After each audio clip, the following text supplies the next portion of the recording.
शहदाद कोट के public school की तामीराती काम को 10 साल का अर्जा गुजर चुका है। 27 करोड़ से जायद की रकम से तामीर होने वाले पब्लिक स्कूल के तामीराती काम का मुकम्मल होना अब 2030 तक भी नामुमकिन नज़र आ रहा है।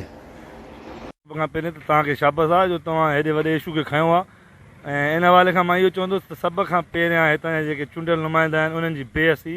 ऐं उन्हनि जी अदम दिलचस्पी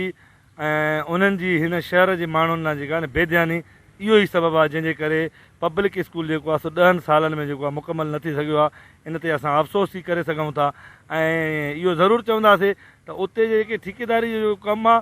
मां सम्झां थो त उते बिल ॿ टे दफ़ा ठेकेदार खाई विया आहिनि पर उते जो कमु मुकमल नथो थिए। उन में बि हितां जो जेको आहे सो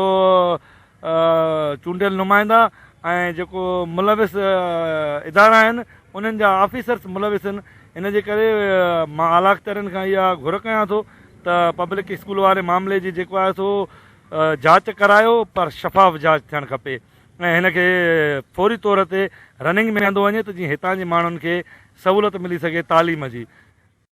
शहदाद कोट के साबिका MNA फरियाद तालपुर और MP मीर नादर अली खान मक्सी के हाथों पब्लिक स्कूल का संग बुनियाद रखने वाले अमल के बाद शहदाद कोट के पब्लिक स्कूल के तामीराती काम को 10 साल का अरसा भी गुजर चुका और 27 करोड़ से जायद की रकम से तामीर होने वाले पब्लिक स्कूल के तामीराती काम का मुकम्मल होना अब नामुमकिन नजर आ रहा है, क्योंकि एक तो स्कूल का तामीराती काम का सिलसिला बिल्कुल सुस्त रवि का शिकार है और दूसरी जानिब तामीराती अमल के दौरान तामीर शुदा बिल्डिंग के कुछ हिस्सों में अभी से दरारें पड़ना शुरू हो गई हैं, जिसका नोटिस कोई भी मुतल्लिका बाला हुकाम लेने को तैयार नहीं। और यही नहीं बल्कि मुंतखब नुमाइंदों समेत मकामी इंतजामिया और ज़िला इंतजामिया भी ख्वाब खरगोश के मज़े लूटने में मसरूफ़ अमल दिखाई दे रहे हैं।